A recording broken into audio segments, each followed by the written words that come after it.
Bonjour. Dans le contexte mondial actuel, certains peuvent poser la question, est-ce la fin du monde? Dans mon message précédent, j'ai abordé le sujet du retour du Christ et comment vivre dans le monde en l'attendant. Nous avons également expliqué que le terme biblique « les derniers temps » couvre toute la période depuis la venue du Christ, sa mort et sa résurrection, jusqu'au retour du Christ. Dans cette vidéo, je souhaite présenter ce que la Bible dit sur les signes de la fin. Quels sont les signes récurrents qui se manifestent pendant les derniers temps? Quels sont les signes de l'imminence de la fin? Peut-on dire à un moment précis que la fin est proche? Ou comment est-ce qu'on peut évaluer ce qui se passe par rapport à l'enseignement biblique et aux données bibliques? Quels sont les signes récurrents de cette période qui est les derniers temps? Dans Matthieu chapitre 24, on peut lire à partir du verset 6, vous entendrez parler de guerre et de menaces de guerre. Attention, ne vous laissez pas troubler par ces nouvelles, car cela doit arriver, mais ce ne sera pas encore la fin. En effet, on verra se dresser une nation contre une nation, un royaume contre un autre. Il y aura des famines et des tremblements de terre en divers lieux, mais ce ne seront que les premières douleurs de l'enfantement. Dans Luc chapitre 21, le verset 11, à cette liste s'ajoutent des épidémies. Alors, concernant les épidémies, effectivement, il ne faut pas oublier qu'il y a eu des épidémies à plusieurs époques, à plusieurs moments de l'histoire. Il y en a eu pendant la guerre entre Athènes et Sparte, c'est avant Jésus-Christ, mais cela illustre ce que je veux dire. Il y a eu 3 épidémies de peste au Moyen-Âge, la grippe espagnole à la fin de la Première Guerre mondiale, avec ses 3 vagues, bien sûr, a souvent été citée. Il y a eu également des épidémies de choléra, etc. Donc, l'épidémie en tant que telle n'est pas un signe de la fin imminente du monde.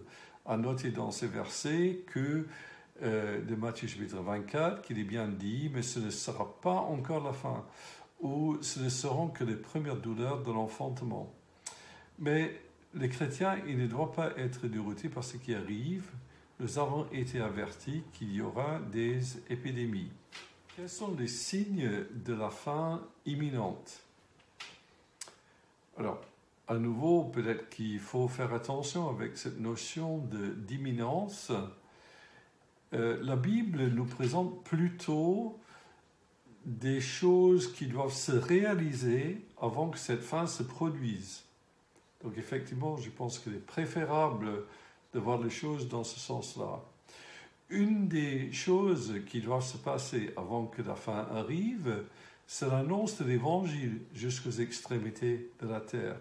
Dans Matthieu chapitre 28, nous pouvons lire dans le verset 19 et le verset 20, l'instruction que Jésus donne à ses disciples. « Allez donc dans le monde entier, faites des disciples parmi tous les peuples, baptisez-les au nom du Père, du Fils et du Saint-Esprit, et apprenez-leur à obéir à tout ce que je vous ai prescrit. Et voici, je suis moi-même avec vous chaque jour, jusqu'à la fin du monde. » Matthieu 24, verset 14 dit « Cette bonne nouvelle du règne de Dieu sera proclamée dans le monde entier pour que tous les peuples en entendent le témoignage, alors seulement viendra la fin. » Alors effectivement, on pourrait dire que par rapport à l'époque de Paul, où effectivement le monde, la connaissance géographique du monde à cette époque-là, s'étendait quelque part à l'Empire romain.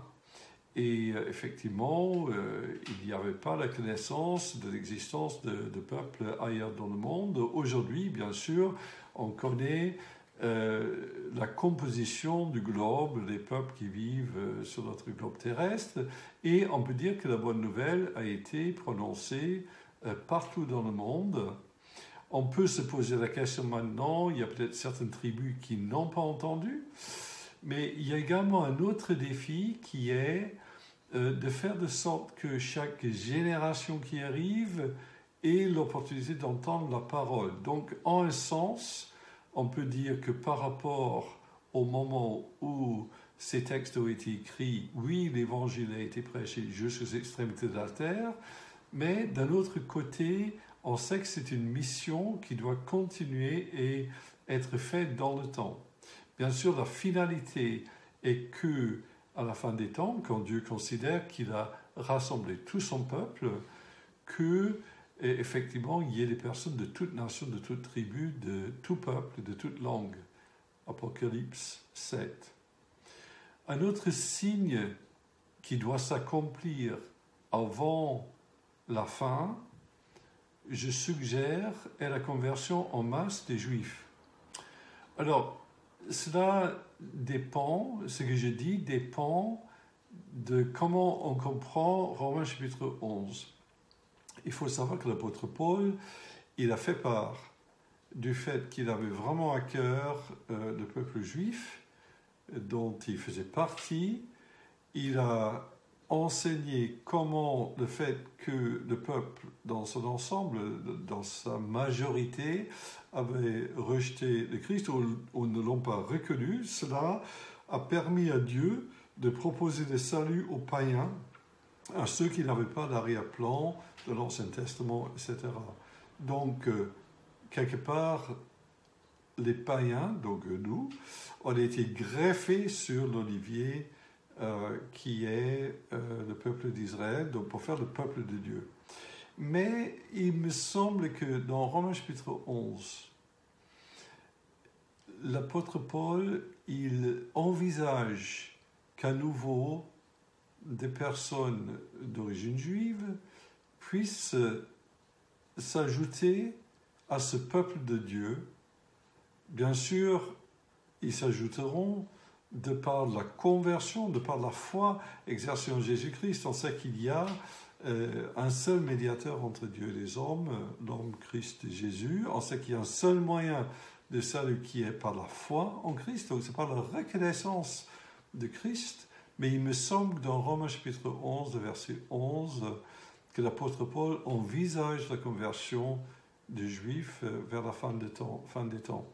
Quelle richesse plus grande encore n'y aurait-il pas dans le complet rétablissement? Romains 11, 12.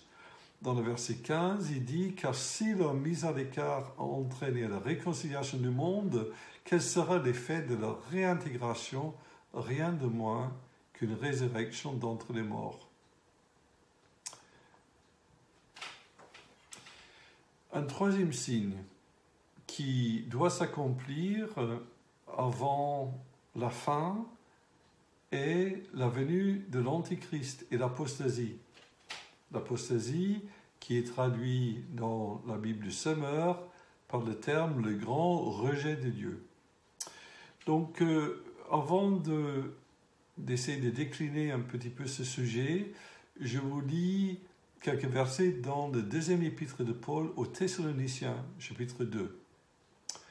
2 Thessaloniciens 2, à partir du verset 1, au sujet de la venue de notre Seigneur Jésus-Christ et de notre rassemblement auprès de lui, nous vous le demandons, frères, ne vous laissez pas si facilement ébranler dans votre bon sens, ni troubler par une révélation, un message ou une lettre qu'on nous attribuerait et qui prétendrait que le jour du Seigneur serait déjà là.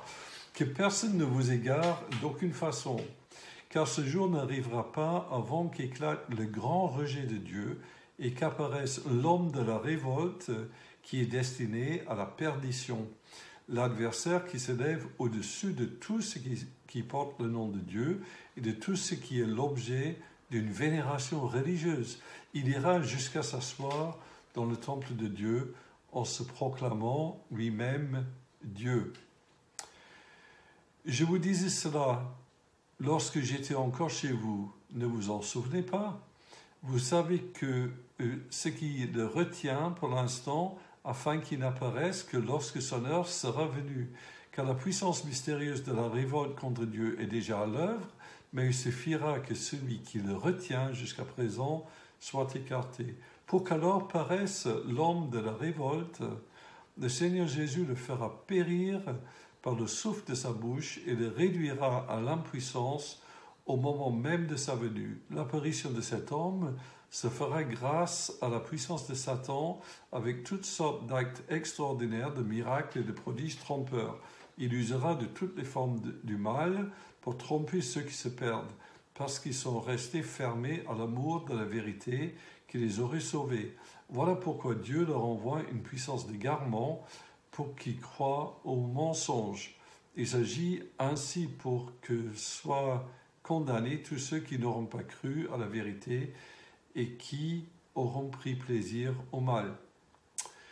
Donc, dans 1 Thessaloniciens 5, versets 1 à 11, que nous avons vu lors du message sur le retour de Christ, Paul avait décrit les caractères soudains du retour du Seigneur. Apparemment, ce message aurait été mal interprété à tel point que les personnes s'arrêtaient de travailler en attendant le retour immédiat du Seigneur et passaient leur temps dans la spéculation, comme je dis la dernière fois. Certains sont allés jusqu'à dire que le Seigneur est déjà revenu, mais que cela n'avait pas été vu de manière visible. Et ici, l'apôtre Paul, il écrit dans notre texte pour dire aux chrétiens de ne pas se laisser ébranler par cela, parce qu'il y a des signes qui vont s'accomplir avant que le Christ revienne. Donc, nous constatons aujourd'hui, quand des personnes sont troublées et ébranlées, il y a une surréaction, un excès d'analyse de la parole donnée qui prête une intention cachée à son auteur. C'est une des raisons du succès des théories complotistes et l'engouement pour les fake news. Les personnes ne supportent pas l'incertitude, il n'y a rien de nouveau sous le soleil. Mais ici, l'apôtre indique comment savoir si la fin est arrivée. Il dit « Ce jour n'arrivera pas avant qu'éclate le grand rejet de Dieu et que soit révélé l'homme de la révolte qui est destiné à la perdition, l'adversaire qui s'élève au-dessus de tout ce qui porte le nom de Dieu et de tout ce qui est l'objet d'une vénération religieuse. » Le grand rejet de Dieu. Effectivement, Matthieu chapitre 24, les versets 10 à 13, parle aussi de l'abandon de la foi par un grand nombre dans le verset 9. Et Matthieu 24, verset 12, dit également que le mal ne cessera de croître et l'amour du plus grand nombre se refroidira. Il semble qu'il y ait une intensification de l'incrédulité et de la persécution des chrétiens juste avant la fin. Ce qui est décrit peut quand même être vrai de multiples périodes de l'histoire de l'Église. Donc, d'où la difficulté. Il peut y avoir des moments où ce rejet de Dieu semble s'intensifier et il y a un retournement de situation dans l'histoire qui fait de sorte que, à nouveau, les gens se rapprochent de la foi. Donc, on ne peut jamais avoir une certitude absolue qu'on est dans ce moment qui est le dernier avant le retour de Christ, mais on sait que avant le retour de Christ, il y aura cet abandon de la foi. L'autre aspect, c'est la révélation de l'homme de la révolte. Littéralement, c'est l'homme sans loi. Dans Matthieu 24, verset 15, on peut lire « Quand donc vous verrez l'abominable profanation annoncée par le prophète Daniel s'établir dans le lieu saint, que celui qui lit comprenne. » Alors, il faut noter quand même que Matthieu 24 peut faire allusion déjà à une première désécration du temple par un certain Antiochus Epiphanès, c'est avant l'arrivée de Christ, mais c'est resté dans la mémoire collective à l'époque. Donc, il a offert des sacrifices païens dans le temple et il voulait éradiquer la foi des Juifs. Donc, bien sûr, les Juifs de l'époque, ils savaient que ce genre de choses pouvait arriver.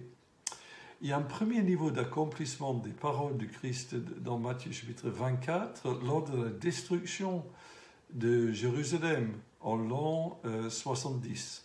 Mais si on prend les termes de 2 Thessaloniciens, il semble bien que cet enseignement sur l'Antichrist va au-delà de ce qui s'est passé au moment de la destruction de Jérusalem en l'an 70. À noter que l'homme sans loi est une personne qui s'oppose activement à la loi de Dieu. On ne peut pas simplement le réduire à un principe de révolte contre Dieu qui existe tout au long des derniers temps. Il est décrit en termes personnels il oppose, il s'exalte, il s'assoit dans le temple de Dieu, il se proclame Dieu. Le Seigneur le fait périr. Pour votre information, il s'apparente à la bête qui sort de la mer en Apocalypse 13. Mais le passage d'Apocalypse 13 est un passage assez symbolique et l'image de la bête dans Apocalypse 13 est composée d'éléments des 4 bêtes des prophéties de Daniel 7 et l'image correspond à des gouvernements ou des royaumes antichrétiens. Mais dans 2 Thessaloniciens, il semble bien qu'il s'agit d'une personne. Donc une personne qui, effectivement, porte ces caractéristiques de gouvernement ou de royaume antichrétien, mais qui est bien une personne. Donc c'est probablement la même personne que décrit dans 1 Jean chapitre 2, le verset 18. « Mes enfants, c'est la dernière heure. Vous avez appris qu'un antichrist va venir. Or, dès à présent, beaucoup d'antichrists sont là. Voilà pourquoi nous savons que nous sommes entrés dans la dernière heure. La venue de cet homme se fera grâce à la puissance de Satan avec toutes sortes d'actes extraordinaires, de signes impressionnants et de prodiges trompeurs, dit notre texte en 2 Thessaloniciens. Il usera de toutes les formes du mal pour tromper ceux qui se perdent. Donc l'antichrist est décrit comme un menteur et un séducteur. Dans 1 Jean 2, alors qui est le menteur? C'est celui qui nie que Jésus est Christ.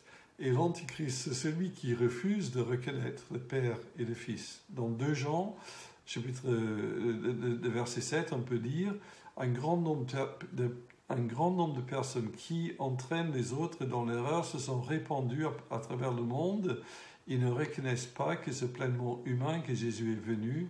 Qui fait partie de ces gens est trompeur, c'est l'antichrist. Donc, c'est une personne, ses caractéristiques sont qu'il est séducteur, il est trompeur comme Satan, et il fait des choses assez spectaculaires par la puissance de Satan. Alors, il faut bien sûr une certaine prudence dans l'identification de cet antichrist. Historiquement, l'antichrist a été associé avec le pape. À l'époque de Luther, à l'époque de la Réforme, il faut savoir que dans Apocalypse 17, verset 9, on voit des allusions qui peuvent faire penser à Rome. Donc souvent l'antichrist était associé à Rome. Et les protestants réformateurs, ils ont dit les faux miracles, ce sont des faux miracles de l'Eucharistie, la transformation physique de la hostie encore de Christ lors de la messe. Et il y a eu des interprétations du chiffre 666 qui font partie d'une littérature abondante en ce sens. Il y a d'autres qui ont dit que c'était Mussolini parce qu'il était d'Italie, il était de Rome, pendant la Deuxième Guerre mondiale, parce qu'il était anti-Dieu, il était basé à Rome. D'autres qui ont dit c'est l'Union européenne.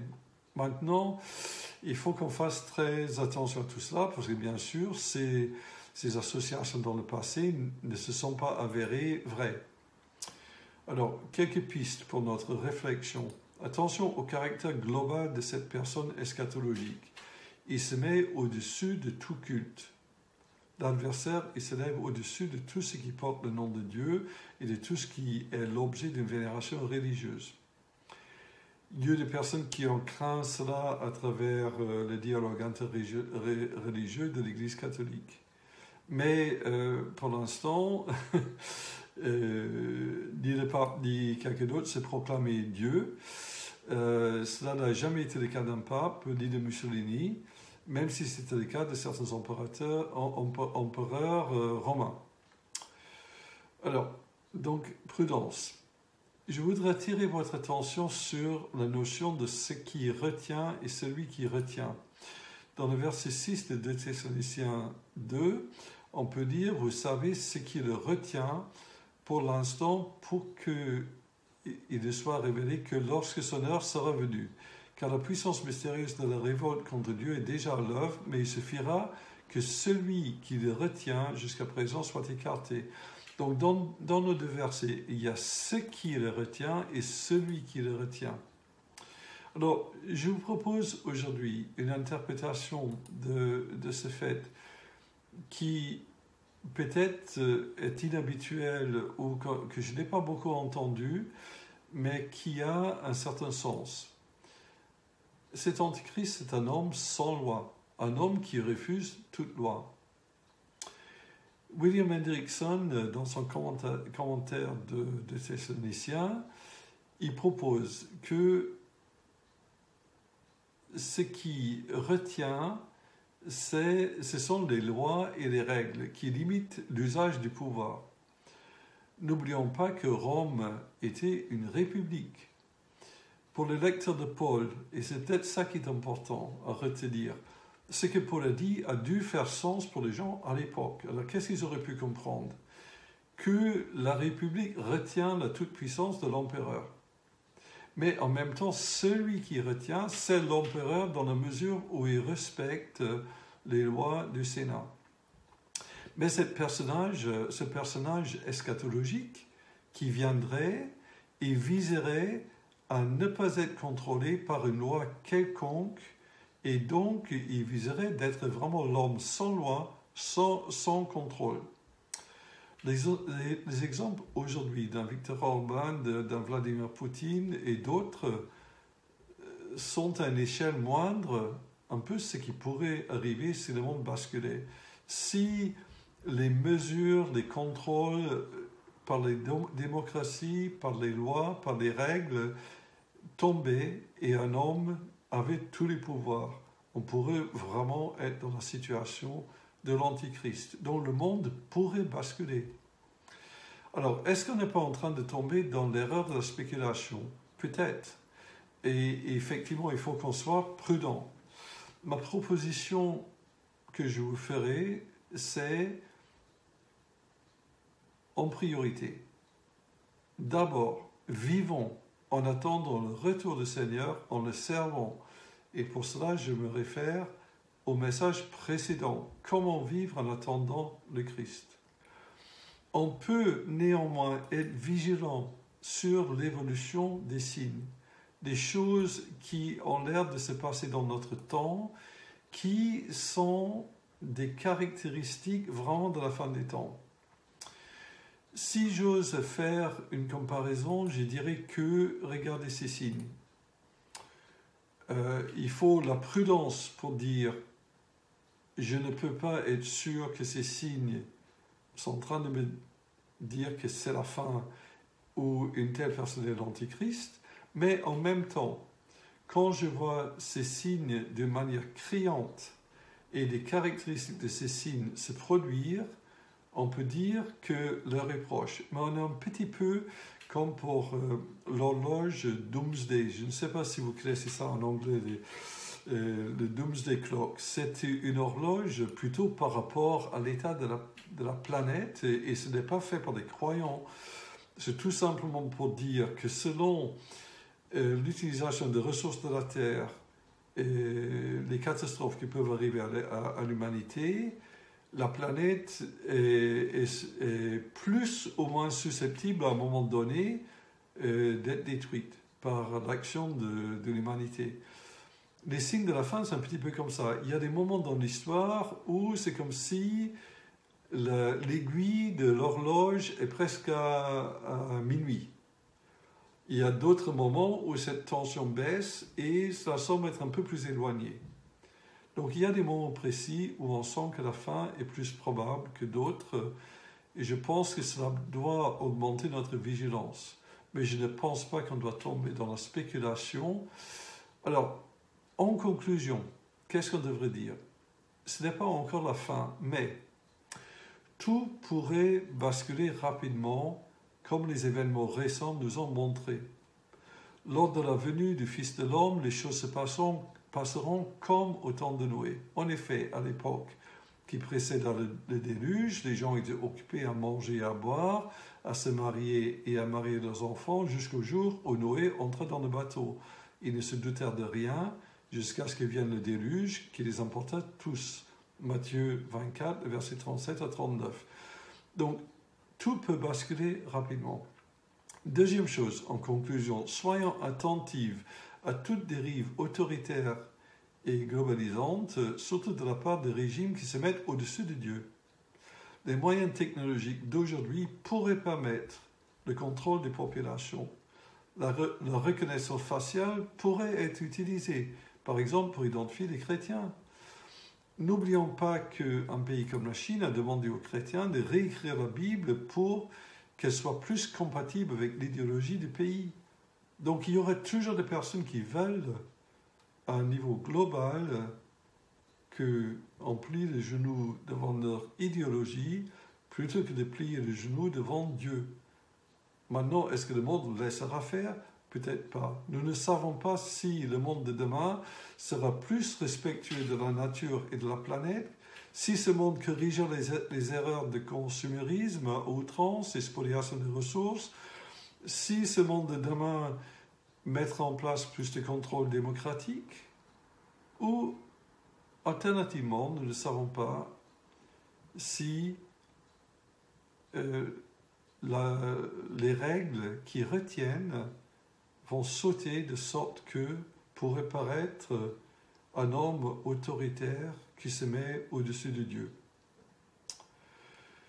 Nous prions pour que beaucoup d'hommes, voyant les choses qui se passent dans le monde et la situation de l'environnement et de la nature, que ces personnes vont poser des questions et chercher Dieu, chercher à reconnaître en Dieu leur Créateur et ajouter à leur intelligence scientifique la sagesse de la crainte de Dieu. Mais nous n'avons pas la certitude. Détachons-nous de fausses certitudes de ce monde pour mettre notre confiance en Dieu seul. Concentrons-nous sur notre mission d'annoncer l'Évangile et saisissons les opportunités qui se présentent quand les personnes sont ébranlées dans la certitude. N'oublions pas l'autre signe de la fin de Matthieu 24. Cette bonne nouvelle du royaume de Dieu sera proclamée dans le monde entier pour que tous les peuples en entendent le témoignage, alors seulement viendra la fin. Donc soyons actifs dans l'évangélisation.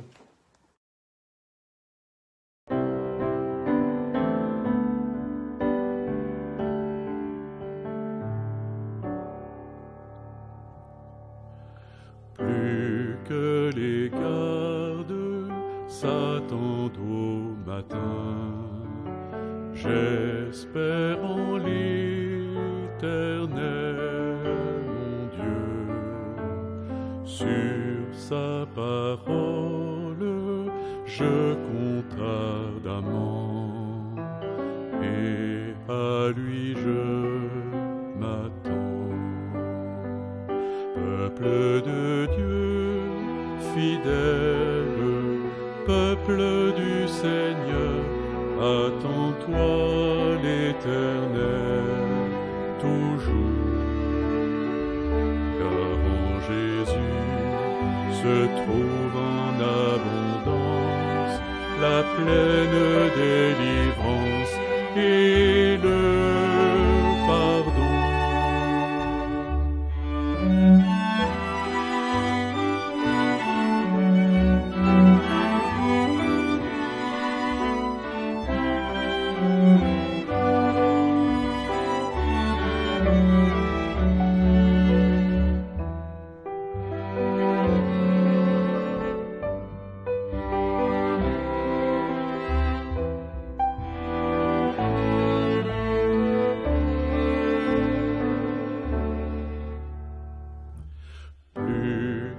Les gardes s'attendent au matin, j'espère en l'Éternel, mon Dieu. Sur sa parole, je compte ardemment, et à lui je m'attends.